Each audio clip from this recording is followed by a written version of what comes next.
Visto las películas acerca de nuestro Señor Jesucristo, de que ni judíos ni samaritanos se pueden siquiera ver. Y siendo pueblos hermanos, ¿verdad? Ustedes se han preguntado por qué ocurre eso. ¿Se han preguntado a qué se debe? Quiero situarlos un poco a lo que sucedió la época donde sucedió el exilio, donde fueron deportados a Babilonia. El pueblo de Samaria literalmente se quedó sin habitantes. Entonces, cuando regresan del exilio, el rey de Samaria se da cuenta que hay poca gente e empieza a invitar a otros pueblos a que habiten en esa ciudad llamada Samaria. El problema aquí está de que esos pueblos llegan a habitar a la ciudad de Samaria, pero traen consigo sus creencias. Y junto a eso traen consigo sus dioses. No sé si me estoy explicando. Entonces llegan ahí y realmente son pocos los creyentes en el Dios Todopoderoso. Creyentes que uno que otro se vino del exilio de Babilonia, llegaron a Samaria, donde era su pueblo natal, el pueblo de sus antepasados, pero ahora se ven dentro de una mezcla de pueblos, de naciones. Por consiguiente, dentro de una mezcla de creencias y de falsos dioses. Porque obviamente sabemos los hijos de Dios de que no hay tales dioses, sino solamente el Dios Todopoderoso. Los demás son más que espíritu inmundos. Ahora, por eso le he llamado a este título, a esta enseñanza, Dioses Ocultos. Y vamos a ver la correlación que hay entre esa historia que ocurrió y la iglesia moderna, la iglesia en la actualidad. Como subtítulo le puse los 5 maridos de la mujer samaritana. La vez anterior que yo tuve el privilegio de dar la prédica acá, lo mencioné así a grosso modo. Quiero ir también rápido, no lo voy a tocar a fondo este tema porque es un poco amplio. Pero quiero marcar bien los puntos para que podamos entender cómo está la iglesia actual conforme a esta situación y cómo podemos hacer para no caer en esa tentación en la cual el pueblo de Samaria cayó. Ahora, dioses ocultos, entre comillas o como subtítulo, los 5 maridos de la mujer samaritana. Y quiero que vayamos o me acompañe también al Evangelio según San Juan, capítulo 4, versículo 9, que es el epicentro de todo lo que vamos a ver. En ese momento quiero narrarles un poco la historia. Jesús iba con sus discípulos. Hay una versión, la Reina Valera dice le era necesario. También hay una versión que la que me gusta mucho a mí y me ministra mucho, que es la Nueva Versión Internacional, que dice como que tenía que ir. Como que le urgía al Señor pasar por Samaria. Ahora, hagámonos esta pregunta. ¿Por qué un judío de nacimiento tenía que pasar por un pueblo prácticamente enemigo? Que no se llevaban para nada.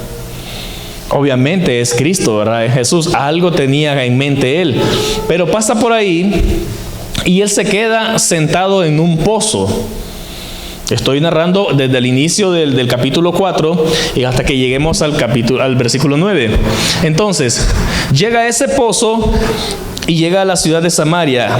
¿Qué significa la palabra Samaria, hermanos? La palabra Samaria quiere decir atalaya, quiere decir torre de vigía o de vigilancia. Miren qué confusión la que hay con estos conceptos. Pero estaba situada en una región llamada, ese pozo en una región llamada Sicar. En las antiguas versiones del hebreo o del griego le llaman Siquem, pero la Reina Valera y la versión internacional le llaman Sicar. Y Sicar, investigando el significado, quiere decir algo como borracho, como falso, borroso, ¿me entienden? Miren qué tremendo. ¿Cómo puede ser que alguien que esté supuesto a vigilar esté titubeante? Sí, notan la confusión que hay en los conceptos. Es como que yo me llame bendición y viva en la colonia maldición. Imagínense qué tremendo. Es algo irrisorio totalmente. Pero antes de llegar a este versículo clave, quiero leerles acá el versículo 6, que dice: ahí estaba el pozo de Jacob. Jesús, fatigado del camino, se sentó junto al pozo. Era cerca del mediodía. En otras palabras dice la hora tercera, algo así. Sus discípulos habían ido al pueblo a comprar comida. En eso llegó a sacar agua una mujer de Samaria y Jesús le dijo: dame un poco de agua. En otras versiones dice: dame de beber, así, en seco, nada de que, mira, ¿cómo estás? Buen día, qué calor, ¿va? Entonces, no me podrías dar un vasito. No, el Señor le dice tajantemente: dame de beber, dame un poco de agua. Viene la muchacha, la mujer, y dice: pero como los judíos no usan nada en común con los samaritanos, es decir, que no se llevan, la mujer le responde: ¿cómo se te ocurre pedirme agua si tú eres judío y yo soy samaritana? Siguiendo el versículo 10 dice, si supieras, le dice el Señor Jesús, lo que Dios da, es decir, el don de Dios, y conocieras al que te está pidiendo agua, contestó él, tú le habrías pedido a él y él te habría dado agua que da vida, es decir, agua vida en abundancia, ¿verdad? Señor, le dice ella en el versículo 11, ni siquiera tienes con qué sacar agua y el pozo es muy hondo. ¿De dónde pues vas a sacar esa agua que da vida? Y aquí el versículo 12 hay una clave muy poderosa. Aquí se da cuenta el lector, cada uno de nosotros, si nos proponemos a leer este versículo, nos vamos a dar cuenta de que aquí la mujer sí sabe quién es Dios. Porque le dice, ¿acaso eres tú superior a nuestro padre Jacob, que nos dejó este pozo del cual bebieron él, sus hijos y su ganado? Y el Señor le dice en el versículo 13, todo el que beba de esta agua volverá a tener sed, pero el que beba del agua que yo le daré no volverá a tener sed jamás, sino que dentro de él esa agua se convertirá en un manantial del que brotará vida eterna. Wow. Y la mujer le dice, yo quiero de esa agua, Señor, dame de esa agua, para que no tenga sed nunca más. Y el Señor, y aquí está la clave de todo, hermanos, quiero entrar directo al desarrollo de esta explicación, le dice, ve a llamar a tu esposo y vuelve acá. Y la mujer le dice, no tengo esposo. Y para terminar este versículo, dice, bien has dicho, le dice el Señor Jesús, que no tienes esposo. Es cierto que has tenido 5 y el que ahora tienes no es tu esposo. En esto has dicho la verdad. Y la mujer le contesta, Señor, me parece que eres profeta. En otra, le está diciendo todo su currículum vitae y todo, me parece, dice, como que qué bonito el modo de esa mujer, ¿verdad? Es bien sigilosa. En esta versión dice, Señor, me doy cuenta que tú eres profeta. Nuestros antepasados adoraron en este monte, pero ustedes los judíos dicen que el lugar donde debemos adorar está en Jerusalén. Y el Señor les crea, créeme, mujer, que vendrá la hora en la cual ni en Jerusalén, ni en este monte, ni en ninguna parte se podrá predicar la palabra del Señor, dice, ¿verdad? Ahora, les estoy diciendo esto porque me gusta esto que dice, pero se acerca la hora y ha llegado ya en que los verdaderos adoradores rendirán culto al Padre, es decir, adorarán al Padre en espíritu y en verdad. Ahora, aquí quiero detenerme en cuanto a la lectura. Y es algo que es muy contraproducente porque durante toda la vida nos hemos venido explicando que la mujer samaritana tenía 5 maridos. Y que pues obviamente 5 maridos en lo íntimo, en lo marital, en lo moral, ¿verdad? Y que el que tenía estaba viviendo y no estaba casada.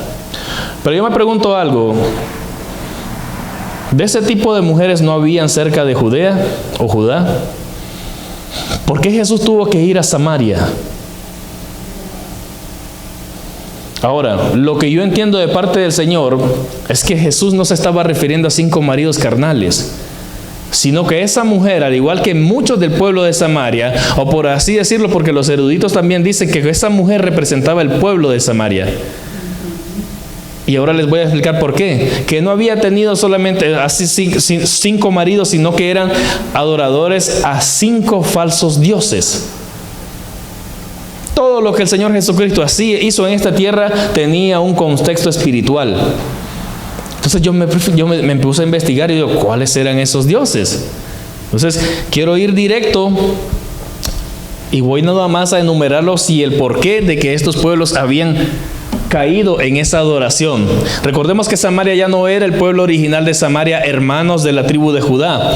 Era un pueblo mixto de varios dioses. Entonces uno de ellos, inculcado por los babilónicos, era Sucot-Benot. Esto lo pueden buscar en Segunda de Reyes, también conocido como Baal. Ahora quiero hacer una pequeña aclaración.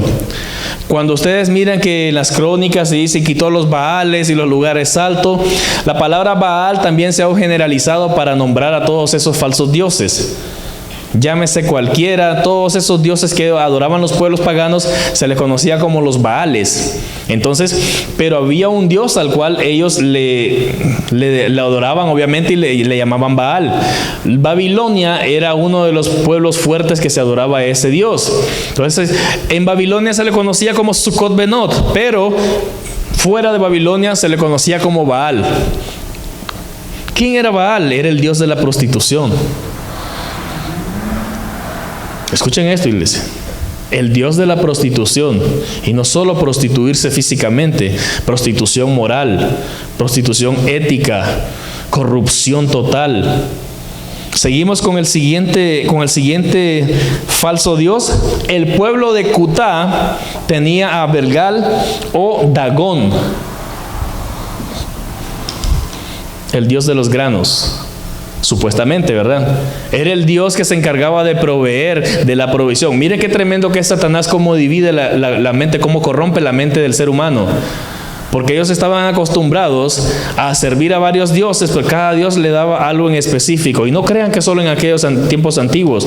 En los tiempos de nuestros antecesores, de nuestros antepasados, llámese azteca, llámese maya, llámese mexica, llámese cualquier civilización, incas, cualquier civilización, adoraban a muchos dioses.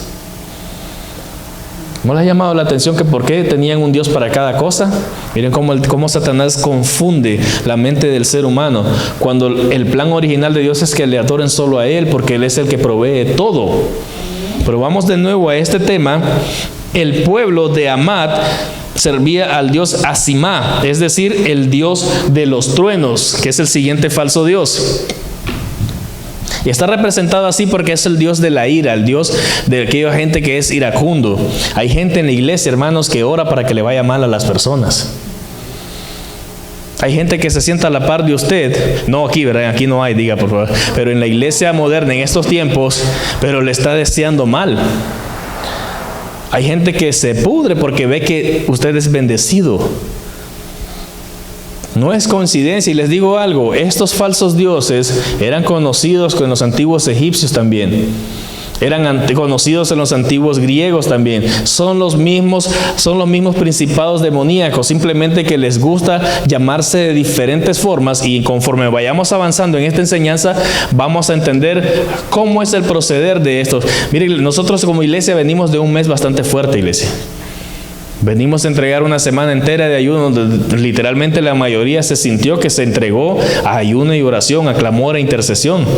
¿Qué fue lo que pasó? Que no habíamos ni entregado el ayuno y empezaron los ataques, ¿verdad? Dígamelo a mí, vengo de una semana donde perdí una sobrinita, donde casi se me muere otro segundo sobrino. Estuvo fuerte la cosa. ¿Y por qué creen que pasa eso, iglesia? Porque Satanás se ha dado cuenta que en la iglesia ha comenzado un despertar. ¿Están aquí, iglesia? Ha comenzado un despertar genuino en la iglesia. No un despertar solamente decir, voy a venir a adorar, voy a venir a exaltar. No, simplemente que ha comenzado un despertar en cuanto a lo que se necesita como iglesia. El problema principal de la iglesia en la actualidad, hermanos, es que no buscamos las cosas de arriba. Creemos que estar bendecidos, y sí, claro que sí, se puede, pero creemos que estar bendecidos es solamente una buena casa, la renta pagada antes de fin de mes, un carrito bueno. Que dicho sea de paso, oren por mí para que el Señor me bendiga con un buen carro. Es que no es malo, pero ¿por qué no buscar primero las cosas de arriba? La clave para que la iglesia sobreviva a cualquier ataque, para que ningún dardo del enemigo o ninguno de estos principados demoníacos pueda afectar a la iglesia, es que la iglesia necesita, porque está carente de discernimiento espiritual. La iglesia hoy en día no se sabe contra quién o a qué se está enfrentando espiritualmente. Entonces, cuando se le parece un endemoniado, ¿qué es lo que hace? Lo primero que hace, le pregunta, ¿cómo te llamas? Esa es la mejor pregunta que puede recibir un demonio. Porque los demonios son encargados en confundir a las personas. Y le puede decir, soy espíritu de metresa. No, o sea, espíritus de metresa son aquellos espíritus que atacan tanto a los varones como a las chicas, espíritus de deseos sexuales. Cuando no es así, es un espíritu de confusión, etcétera. ¿Sí me entienden? Ellos nunca van a decir el nombre. Es muy raro que lo digan, porque se encargan de confundir a las personas. Ahora, siguiendo con este Dios, Asimá, Dios de los truenos, Dios que confunde a la gente, o sea, falso Dios, y hace que la gente mantenga esa sensación de que todo le estorba, todo le incomoda. Va a la iglesia y ya está pensando a qué hora va a terminar el predicador. Ay, el pastor ya se pasa de las 8 de la noche, ahora los domingos. Pero cuando vamos al cine y le toca pagar, ahí se aguanta hasta que salen los créditos del final, ¿verdad? Y está pagando, iglesia. Y aquí que es gratis el mensaje, estamos poniéndole pero. Y por todo se enojan. Hay gente que ya no está aquí en esta iglesia, hermanos, porque se enojaron, porque el Señor no le cumplió lo que ellos querían. No quisieron recibir ministración, no quisieron recibir un buen consejo. Se encegaron en su propia ira y fueron lastimosamente por este demonio llamado Asimá, Dios de los truenos, Dios de los iracundos. Siguiente falso Dios, el Dios de los sabeos. Y aquí viene lo fuerte. La diosa Aserá, conocida por los romanos como Artemisa, conocida por los egipcios como Osiris, etcétera, etcétera, etcétera, etcétera, etcétera. Pero aquí les digo algo. Este pueblo llamado los sabeos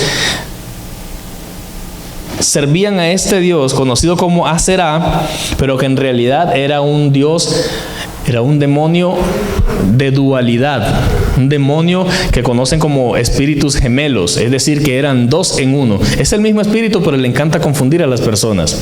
Y eran conocidos como Nirbashá y Tarat, diosa del amor sexual, supuestamente.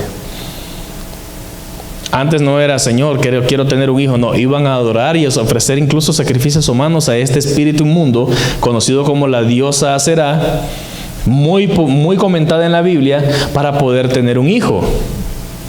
O para poder acostarse con aquel que le gustaba o con aquella que le gustaba. Mire qué corrupción, iglesia. Pero eran espíritus gemelos. Siempre actúan dos en la misma persona. No sé si me explico. Uno es activo, el otro es pasivo. Siempre. Por eso te ve parejas que todo el tiempo caminan peleando. Aún aquí en la iglesia.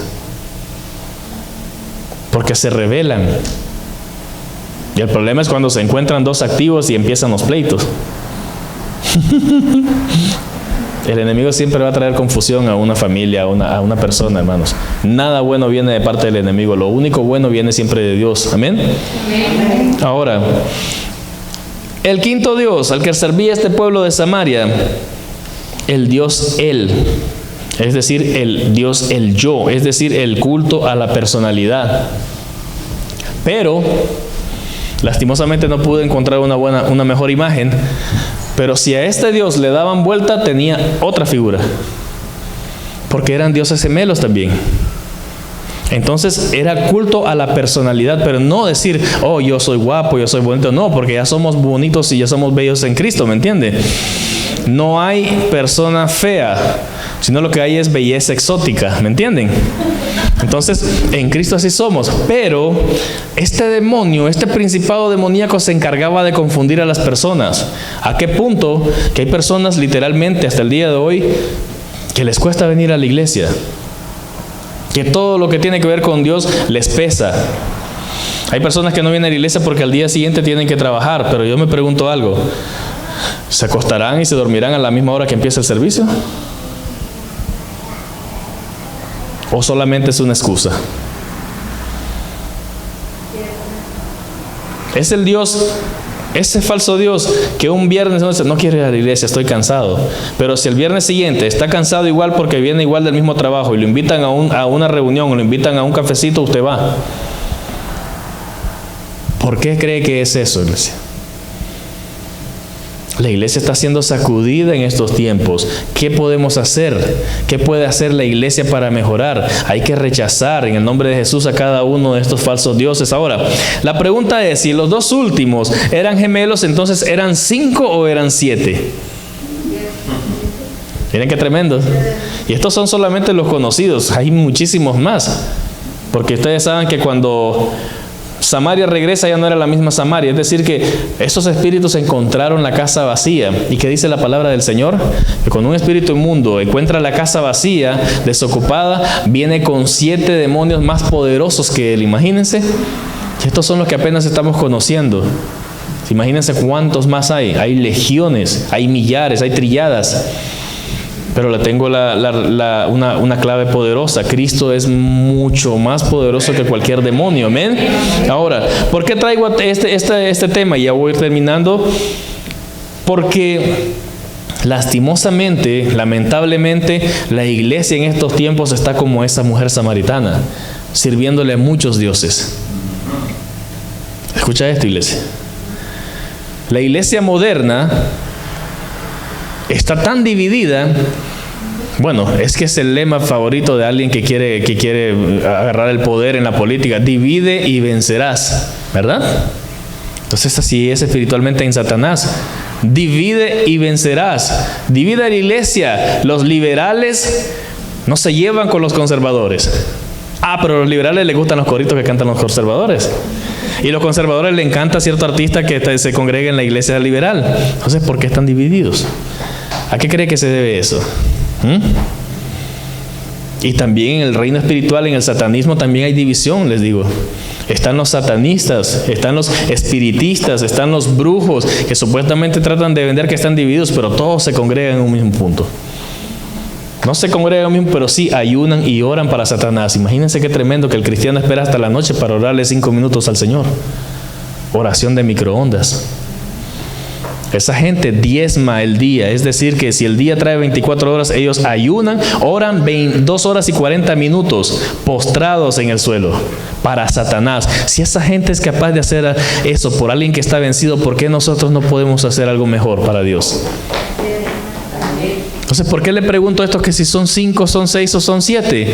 Porque el Señor le dice a la mujer samaritana: ve y busca a tu marido. No tengo. Ok, bien has dicho, porque 5 maridos has tenido. Es decir, le has servido a 5 diferentes dioses. Y el que tienes ahora, es decir, iglesia, el que te está hablando no es tu marido, pero quiere serlo. Es decir, Cristo le está diciendo a la iglesia moderna también: hey, le has servido a muchos dioses, pero el que tienes ahorita, que es el que estás buscando, no es legalmente, no es genuinamente tu marido. Es decir, Cristo quiere ser el marido de la iglesia hoy en día, pero la iglesia se está olvidando de Cristo. Ese es el problema principal de la iglesia hoy en día, hermanos, que quiere lo bueno del Señor, quiere todas las bendiciones de servir a un Dios y el cual no quiere tener intimidad con Él. Porque son muchas luces rojas las que tenemos en nuestra vida, hermanos. Es de ponerse a pensar. La Biblia nos manda a no preocuparnos, porque no ganamos con preocuparnos, pero sí pongámonos a pensar en qué podemos mejorar. Si nos gusta más la música secular que la música cristiana, hay que ponerse a pensar. Si sentimos que nos llevamos mejor con gente secular que no conoce de Cristo y no quiere saber nada de Dios que con gente de nuestro propio ámbito, hay que ponerse a pensar. Si decimos que vamos a orar, pero solo hacemos culto a la personalidad, decir: Señor, yo quiero, yo te pido, yo deseo, yo te digo esto, el yo, y nos olvidamos de los demás, de las situaciones de los demás que necesitan de nuestras oraciones, hay que ponerse a pensar. También dentro de la iglesia vemos quienes quizás no tenemos pecado de ese tipo, pero somos soberbios, somos arrogantes. Nos arde, aunque le sonriamos en el culto, pero nos arde cuando un hermano es levantado por el Señor, cuando un hermano es bendecido por Dios, cuando un hermano viene aquí y da testimonio que está ganando tanto la hora ahora que le han dado un aumento, y yo, ¿cuándo? En lugar de alegrarnos con el prójimo, empezamos a sentir discordia, y ahí ya está ganando el enemigo.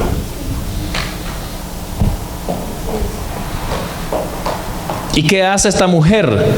Entiende, porque conoce algo de Dios, entiende que quien está hablando es el Salvador del mundo. Porque Cristo le dice: la salvación viene de los judíos, le dice a la mujer samaritana. Pero ahí mismo le está diciendo: si tú conocieras quién es el que te pide agua, tú le pedirías a él, ¿verdad? Y me gusta la reacción de la mujer samaritana, que después de que entra así como pensativa, a mí me parece que eres profeta, le dice. Claro, si le está leyendo la cartilla, ¿me entiende? Pero también le dice, dame de esa agua. ¿A cuántos hoy en día nos matamos, oramos, ayunamos, y cuando el Señor da palabra, te voy a levantar, ¿y por qué a mí? Y empezamos a retroceder. ¿Ah? Es que no sé si estoy preparado. Entonces, ¿para qué le pedís al Señor? Mucho cuidado con lo que le pedimos al Señor. Porque el Señor también mira la fidelidad, pero también nos conformamos a servirle en lo poco porque no queremos arriesgarnos a dar ese paso de fe. A saber que tenemos un liderazgo que tenemos que desarrollarlo en la iglesia, hermanos. Y cuando el Señor nos quiere levantar y darnos un ministerio, y nos paniqueamos. ¿Y qué hacemos? Como hay una serie que me gusta a mí que se llama Malcolm in the Middle, y el pequeñito decía, ¿qué vas a hacer cuando estás en una situación de peligro? Me hago bolita, dice. Y así nos hacemos bolita. Yo me imagino, si el Señor es conocido como el Dios de los ejércitos. El ejército, la principal característica es que siempre está en movimiento, siempre. Hermano, entonces tengo que caminar alrededor de la cuadra. Si puede hacerlo, hágalo.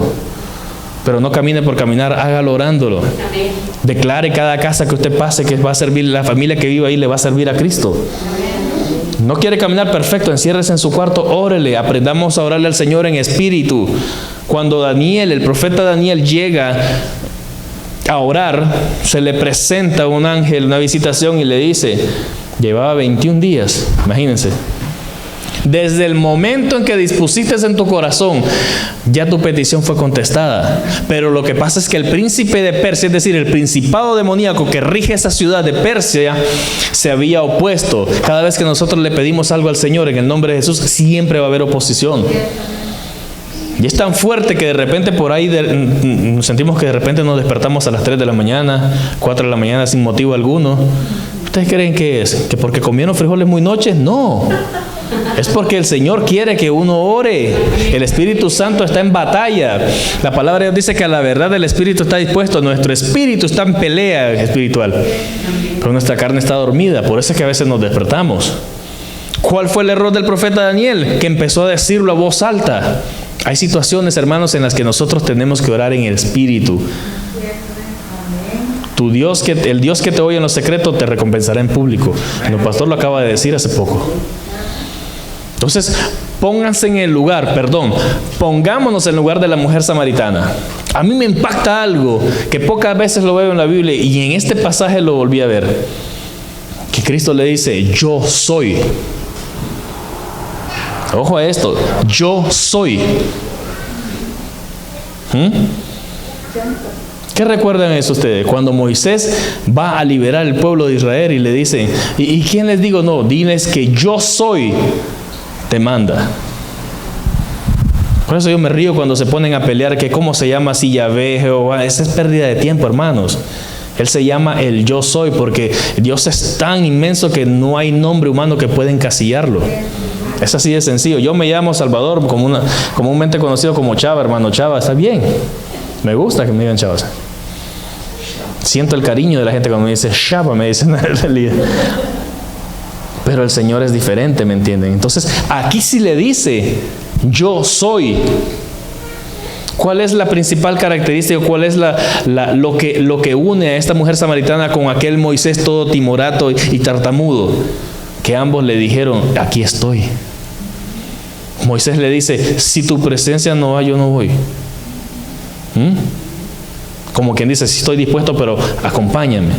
La mujer samaritana dice, dame de esa agua, yo quiero. La mujer se da cuenta que le está diciendo a Jesucristo, ve a servirle a uno de esos 5 maridos que has tenido, a ver si ellos te van a dar lo que yo te voy a dar. Ninguno te lo va a dar. Iglesia, el Señor hoy nos está diciendo, ve a servirle a la televisión cuando pasas mucho tiempo viendo series y películas, y está bien, pero cuando pasas más tiempo que con intimidad con el Señor o que meditando en la palabra del Señor, ahí hay que ponerse a pensar. Cuando no sabemos más nombres de películas o más canciones seculares que textos bíblicos, ahí hay que ponerse a pensar. Cuando le cerramos la puerta a los testigos de Jehová y nos quedamos silencio, muteados, como decimos, no sé cómo se pronuncia en inglés, decimos mute porque así se escribe. ¿Cómo se dice con el control? Mute, ok, cuando nos quedamos mute ahí, porque no le queremos abrir, hay que ponerse a pensar, ¿por qué le tememos? Aquí conocí a gente que era líder de iglesia, de una iglesia grande allá en Nicaragua. No podía haber un testigo porque se corría. No, hombre, que eso sí se estudia. Y ahí digo yo, ¿y en qué estamos entonces? Y líderes. Wow. Cristo nos está diciendo ahora, ¿quién te ministra, iglesia? Es para que vayamos a nuestros hogares y digamos, ¿quién te está ministrando, Salvador? ¿Con quién te sientas a conversar cada noche? ¿A quién estás rindiendo culto?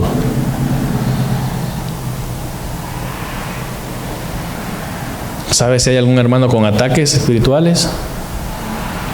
¿Sabes contra qué principado, potestad la iglesia, el ministerio se está enfrentando? Si no lo sabemos, hay que ponerse a pensar. Si no le pedimos discernimiento espiritual al Señor, hay que ponerse a pensar.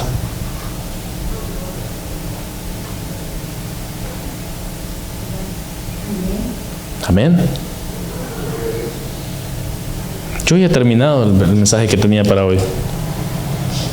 Pero como conclusión, ese es el único Dios al que tenemos que servir.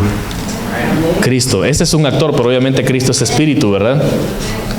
Le recomiendo esa película, es muy buena. Muy buenísima. Hermanos, la falta de discernimiento es lo que nos tiene batallando de más. Muchos de nosotros ya tenemos la bendición lista, pero como no nos atrevemos a creer del todo, a veces tenemos una dualidad nosotros también. Somos fuego en la iglesia, pero saliendo de aquí, además de salir de este templo, nos salimos de la presencia de la cobertura del Señor, porque ya vamos y queremos nuestra propia concupiscencia. Llegamos a nuestro cuarto y aquí nadie nos ve. Y empezamos a ver pornografía. Nos gustan las películas con alto contenido sexual. Nos gusta ver muchas películas donde hay sangre, derramamiento de órganos y toda esa cosa. Es lo que es, hermanos. ¿Cómo podemos hacer? ¿Cuál es la solución, hermano? Ayer jueves tuvimos una reunión con el grupo de alabanza y empezamos, mira que esto aquí, que esto. No peleando, obviamente, pero sacando ideas, ¿cómo podemos mejorar en el grupo de alabanza? Pero así como salió a colación las debilidades que tenemos, también salieron las estrategias que podemos hacer. Así tenemos que hacer como iglesia. Usted no textea mucho, envíele un texto a alguien. Bendiga la vida. Doble rodillas por esa persona. No nos acostumbremos solamente al yo, a la oración del yo quiero, yo esto, yo lo otro. No. A veces lo que quiere el Señor y lo que está esperando es solamente que uno doble rodillas, o que uno se siente en la esquina de su cama, o que uno se vaya a su carro y esté ahí, Señor, quiero escucharte, y guarde silencio nada más. ¿Lo hemos hecho? ¿No se ha preguntado si el Señor lo que quiere es, solamente que uno le escuche? Cierto predicador recién convertido se propuso orarle al Señor hasta que escuchara él la voz del Señor. Y se fue a un cerro, una casita ahí hecha de zinc y todo. Su meta eran 7 días. Cuando iba por el tercer día, dice que él ya hasta miraba visiones de tanta hambre, porque no comía, no bebía, y empezó a llorar, Señor, ¿qué acaso he pecado, Señor? Y empezó